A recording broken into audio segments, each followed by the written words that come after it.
একদল টেররিস্ট পৃথিবীর সবথেকে নিরাপদ জায়গা আমেরিকার হোয়াইট হাউসে হামলা চালায়। সে সাথে তারা আমেরিকার প্রেসিডেন্টকে বন্দি করে ফেলে। একজন ওয়ান ম্যান আর্মি কীভাবে পুরো হোয়াইট হাউসকে রক্ষা করলো, সেই গল্প নিয়ে সাজানো আমাদের আজকের মুভির এক্সপ্লেনেশন। কিন্তু কেন টেররিস্টরা আমেরিকার হোয়াইট হাউসে হামলা করলো, আর সে সাথে তারা কেন আমেরিকার প্রেসিডেন্টকে বন্দি করে নিল, এই সব কিছু জানতে হলে তোমাকে দেখতে হবে আজকের ভিডিওটা শেষ পর্যন্ত। তাই ভিডিও জুড়ে আমাদের সাথে থাকো। তাহলে চলো মূল গল্পে যাওয়া যাক। মুভি শুরুতে আমরা একটি মেয়েকে দেখতে পাই যার নাম এমিলি। সে তার মোবাইলে একটি নিউজ দেখতেছিল। সেখানে বলা হচ্ছিল মার্কিন যুক্তরাষ্ট্র তার দেশের সকল সেনাদেরকে দেশে ফিরিয়ে আসার জন্য বলা হচ্ছে, আর সেই সব দেশের সাথে শান্তি চুক্তি করার জন্য বলা হচ্ছে। এই সব কিছু শুনে এমিলি অনেক খুশি হয়ে যায়। এমন সময় এমিলি বাড়ি থেকে হেলিকপ্টারের শব্দ শুনতে পায়। এটা ছিল প্রেসিডেন্ট বহনকারীদের হেলিকপ্টার। এবার দেখা যায় প্রেসিডেন্টের নিরাপত্তার জন্য ট্রাফিক স্যাটেলাইট সহ সেখানে স্নাইপারও নিয়োগ করা হয়েছে, যেন প্রেসিডেন্টের কোনো ধরনের নিরাপত্তার ঘাটতি না হয়। একই স্নাইপার বিল্ডিংয়ের একটি জানালায় কিছু সন্দেহজনক লক্ষ্য করে। এই বিষয়টা কন্ট্রোল রুমে জানালে তখন কন্ট্রোল রুম থেকে বিষয়টা চেক করা হয়। তখন তারা যা দেখতে পায় তারা সবাই লজ্জায় পড়ে যায়, কারণ সেখানে তো অন্য কিছু চলতেছিল। এবার আমরা একজন বডিগার্ড ও এমিলির বাবা জন কিলিকে দেখতে পাই। সে আগে একজন আর্মি অফিসার ছিল, কিন্তু বর্তমানে সে পার্লামেন্টের সিকিউরিটি প্রধান হিসাবে কাজ করে। এবার তারা সবাই জরুরি বৈঠকে ডাক পেয়ে পার্লামেন্টের দিকেই যেতে থাকে। এবার মুভি সিন কাট হয়। আমরা প্রেসিডেন্টের প্রধান সিকিউরিটি এজেন্ট ওয়ার্কারকে দেখতে পাই। তাকে দেখা যায় সেও পার্লামেন্টে যাওয়ার জন্য রেডি হচ্ছে। এখানে আমরা জানতে পারি তার একটি ছেলে ছিল যে কিনা আর্মি অফিসার ছিল, কিন্তু অনেক বছর আগে তার ছেলে একটা দুর্ঘটনায় মারা যায়। জন ইতিমধ্যে হোয়াইট হাউসে চলে আসে। সে তার কাজ শেষ করে তার কলিগের সাথে দেখা করতে যায়। এইদিকে আমরা একজন সন্দেহজনক লোককে দেখতে পাই। সে একটি লকার রুমে গিয়ে সেখান থেকে একটি আইডি কার্ড ও কিছু জামা কাপড় চুরি করে নেয়। জন তার মেয়েকে নিয়ে আসতে বাসা যায়। তখন আমরা জানতে পারি অনেক বছর আগে জনের সাথে তার ওয়াইফের ডিভোর্স হয়ে গেছে, কিন্তু এমিলি সে তার মায়ের সাথেই থাকে। এরপর এমিলি আর জন হোয়াইট হাউসে যাওয়ার জন্য বেরিয়ে পড়ে। এমিলি তার বাবার উপরে প্রচণ্ড রেগেছিল, কিন্তু জন তাকে হোয়াইট হাউসের পাশ দিয়ে বলে সে চাইলেও হোয়াইট হাউসে ঘুরতে পারে। একথা শুনে এমিলি অনেক খুশি হয়ে যায়। হোয়াইট হাউসে চলে আসলে প্রথমে জন তার ইন্টারভিউশনে যায়। সেখানে যে মেয়েটি তার ইন্টারভিউ নিতেছিল সে ছিল জনেরই ক্লাসমেট। তাদের ইন্টারভিউ শুরু হলে ক্যারল তাকে বলে, তুমি তো ইতিমধ্যেই অনেক চাকরি পরিবর্তন করেছো, আর তাছাড়াও তোমার শিক্ষা রেকর্ড খুব একটা ভালো না, তার জন্য তোমাকে আমরা এই চাকরিতে নিতে পারতাছি না। এই কথা শুনে জন হতাশ হয়ে সেখান থেকে বেরিয়ে যায়। সে তার মেয়েকে একটা মিথ্যা কথা বলে। সে বলে তার চাকরি হয়ে গেছে। এবার জন এমিলিকে নিয়ে পুরো হোয়াইট হাউস ঘুরে ঘুরে দেখতে থাকে। সেখানে আমরা কিছু লোককে দেখতে পাই বক্স নিয়ে ভিতরে যেতে, তবে তাদের গায়ে হোয়াইট হাউসের জামা থাকায় তাদেরকে কেউ বেশি একটা সন্দেহ করে না। এবার আমরা সেই প্রথমে সন্দেহজনক লোকটিকে দেখতে পাই একটি কার্বো ভেঙে। তাকে দেখা যায় সে একটি টাইম বোমা সংগ্রহ করতেছে। তার মানে তো বুঝতে পারতেছ কি ঘটতে পারে। এদিকে আমরা ওয়ার্কারকে দেখতে পাই একটি মিটিং রুমে। সেখানে বলা হচ্ছিল আজকে কি কি প্রোটোকল ফলো করা হবে। সে সাথে প্রেসিডেন্টের সকল সিকিউরিটি বিষয়ে ওয়ার্কার খুব ভালো করে জেনে নেয়। ওয়ার্কারের আজকেই ছিল চাকরির শেষ দিন, তাই সকল কলেক্টর মিলে তার জন্য একটি কেক নিয়ে আসে সেলিব্রেট করার জন্য। সেখানে ক্যারল এসে তাকে জানায় প্রেসিডেন্টের সৈন্য তুলে নেওয়ার জন্য তার উপরে ব্যাপক হারে চাপ আসতেছে। এইদিকে ট্যুর গাইড সবাইকে হোয়াইট হাউসে ঘুরে ঘুরে দেখাতে থাকে। সেখানে জন একটি রুমে কিছু টেকনিশিয়ানদেরকে দেখতে পায়। জন কিছুটা সন্দেহ করে, কিন্তু টনি এসে তাকে বলে সেখান থেকে চলে যাওয়ার জন্য। তাদের এই ট্যুরের মধ্যে সেখানে স্বয়ং প্রেসিডেন্ট এসে হাজির হয়। এই সুযোগে এমিলি তাকে এমন একটা প্রশ্ন করে যেটা শুনে প্রেসিডেন্ট থতমতে খেয়ে যায়। এমিলির ওয়াশরুমে যাওয়ার ছিল, তাই তাকে নিচের একটি ওয়াশরুমে পাঠিয়ে দেয়।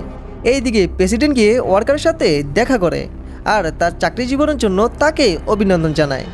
সেই সাথে প্রেসিডেন্ট ওয়ার্কারের ছেলের মৃত্যুর জন্য দুঃখ প্রকাশ করে। এরপর আমরা সেই সন্দেহজনক লোকটিকে দেখতে পাই।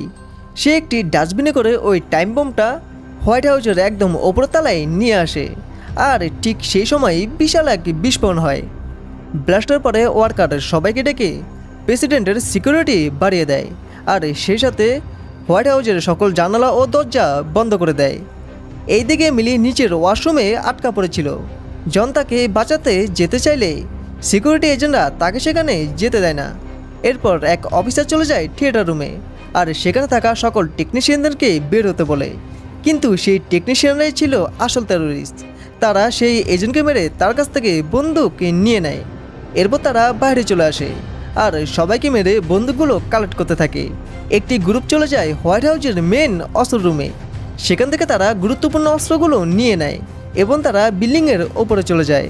সেখানে থাকা সকল স্নাইপারদেরকে মেরে তাদের স্নাইপারগুলো নিয়ে নেয়। এরপর তারা শুরু করে আসল তাণ্ডব। তারা ওপর থেকে এজেন্টদেরকে একে একে কিল করতে থাকে।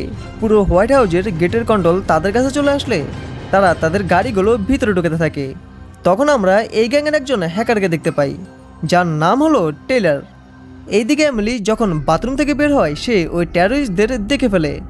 এমিলি ছিল বেশ সাহসী, তাই সে তাদের পিছনে নেওয়া শুরু করে। তখন এমিলি তার মোবাইল দিয়ে সব কিছু ভিডিও করে নেয়। এইদিকে জনের কাছে হিটম্যানরা এসে তাদের সবাইকে বন্দি করে ফেলে। জন তখন সুযোগ পেয়ে সেখান থেকে পালাতে চায়, কিন্তু সেখানে থাকা ক্লিক নামের একজন হিটম্যান তার ইএমপি গান দিয়ে সেখানে বুলেটের ঝড় তুলে দেয়। তারপরও জন সেখান থেকে পালিয়ে যায়।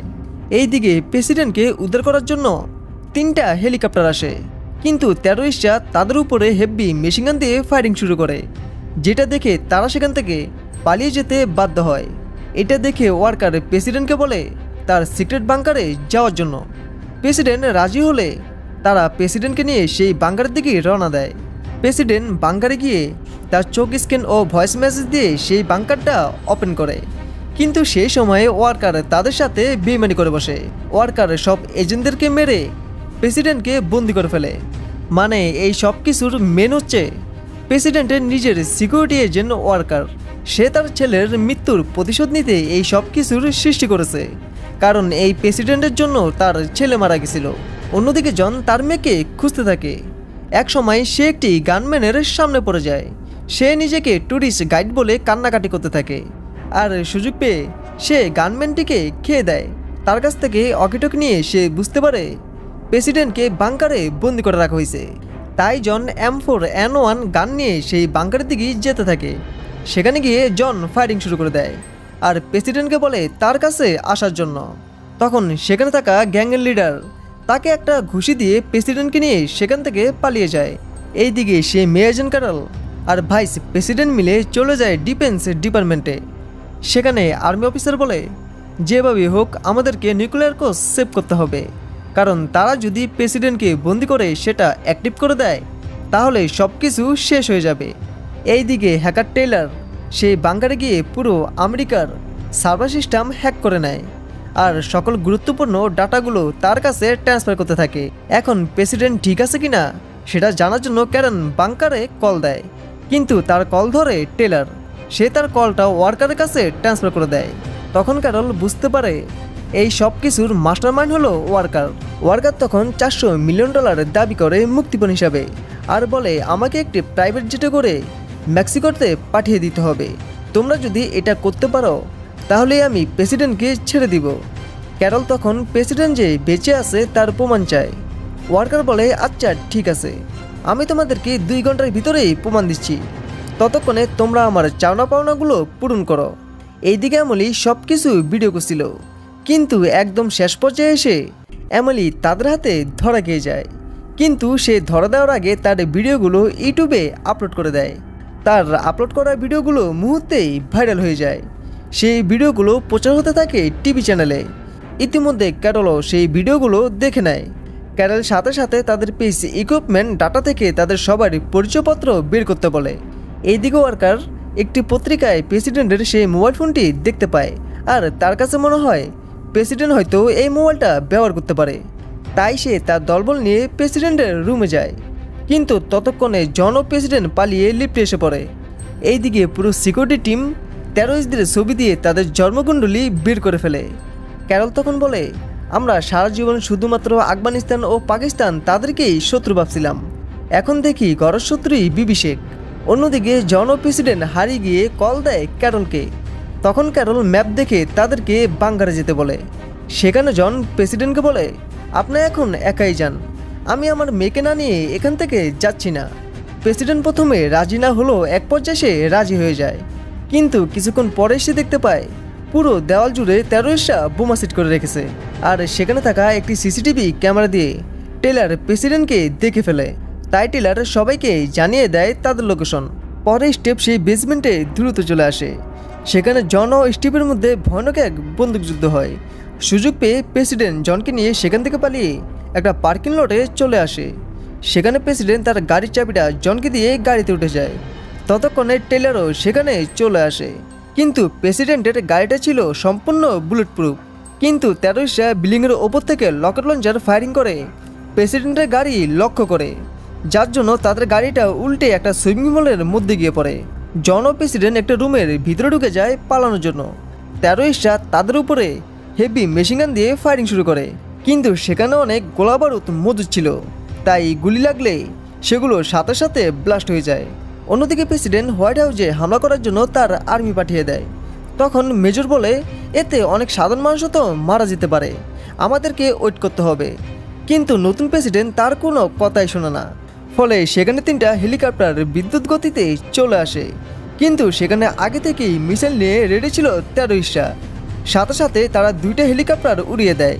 আর অন্য একটি মিসাইল ছুড়ার আগেই সেখানে জন চলে আসে। জন এসেই ফায়ারিং শুরু করে। এখানে যা ফায়ারিং স্কিল দেখানো হয়েছে যা ছিল খুবই মারাত্মক। স্টেভ আর জনের মধ্যে হাতাহাতিরে এক পর্যায়ে সেখানে অন্য একটি গ্রুপ তাকে এসে অ্যাটাক করে। ফলে জন সেখান থেকে পালিয়ে যেতে বাধ্য হয়। অন্যদিকে হ্যাকার টেলার পুরো ফাইল তার কাছে ট্রান্সফার করে ফেলে। আর তখন সেই কোডগুলো দিয়ে একটি মিসাইল অ্যাক্টিভ করে দেয় নতুন প্রেসিডেন্টের বিমান লক্ষ্য করে। ফলে কিছুক্ষণের মধ্যেই মিসাইলের আঘাতে পুরো প্লেনটি ধ্বংস হয়ে নতুন প্রেসিডেন্ট সেখানেই মারা যায়। প্রেসিডেন্ট মারা যাওয়ার পর সেখানে আর্মি অফিসার বলে, আমাদেরকে হোয়াইট হাউসে এয়ারস্টেক করা ছাড়া আর অন্য কোনো উপায় নেই। তাই তারা 3টা F-21 ফাইটিং জেট পাঠিয়ে দেয় হোয়াইট হাউসকে উড়িয়ে দেওয়ার জন্য। এইদিকে জন ক্যারলকে ফোন দিলে সে জানতে পারে তার কাছে মাত্র 8 মিনিট সময় আছে, কারণ এই 8 মিনিট পর পুরো হোয়াইট হাউসকে ধ্বংস করে দেওয়া হবে। এইদিকে ওয়ার্কার প্রেসিডেন্টকে বন্দি করে ফেলে। তখন আমরা জানতে পারি ওয়ার্কারের ক্যান্সার ধরা খাইছে, কিছুদিনের মধ্যে ওয়ার্কার এমনিতেই মারা যাবে। তখন জন একটি গাড়ি নিয়ে এসে সোজা চালিয়ে দেয় ওয়ার্কারের উপর। সে সাথে সেখানে থাকা মেশিনগান দিয়ে ওয়ার্কারকে একদম ঝাঁঝরা করে ফেলে। জন এমিলিকে বলে সেখান থেকে চলে যাওয়ার জন্য, কিন্তু এমিলি তার বাবাকে ছেড়ে যেতে চায় না। কিন্তু জন বলে, আমি প্রেসিডেন্টকে না নিয়ে এখান থেকে যাচ্ছি না, তাই প্লিজ তুমি এখান থেকে চলে যাও। এমিলি তখন সেখান থেকে চলে যায়, কিন্তু যাওয়ার সময় সে আমেরিকার প্রেসিডেন্ট ফ্লাইটটা আকাশে উড়াতে থাকে, কারণ কোনো ডিফেন্সই এই ফ্লাইটে হামলা করতে পারবে না। তাই পাইলটটা হোয়াইট হাউসে আর হামলা না করে সেখান থেকে চলে যায়। এইদিকে জন বাইরে এসে নতুন প্রেসিডেন্টকে বলে, আমি দুঃখিত, আমি প্রেসিডেন্টকে বাঁচাতে পারলাম না। তখন নতুন প্রেসিডেন্ট বলে, কি আর করার, যা হওয়ার তা হয়ে গেছে, তুমি আর চিন্তা করো না। তখন জন সাথে সাথে বুঝে যায় এই সব কিছুর পিছে এই ব্যাটাই আছে। তখন আসল প্রেসিডেন্ট এসে তাকে বন্দি করার অর্ডার দেয়। আর সেই সাথে প্রেসিডেন্ট জনকে বলে, আজ থেকে তুমি আমার প্রধান সিকিউরিটি গার্ড। এটা শুনে সবাই অনেক খুশি হয়ে যায়। আর এই সিনের মধ্যে দিয়ে আজকের এই মুভিটা শেষ হয়ে যায়। যাই হোক, ভিডিওটা কেমন ইচ্ছে অবশ্যই কমেন্ট বক্সে বলতে যাবে কিন্তু। তো আমি আজকের মতন বিদায় নিতেছি, দেখা হবে পরে কোনো ভিডিওতে। টেক কেয়ার, আল্লাহ হাফেজ।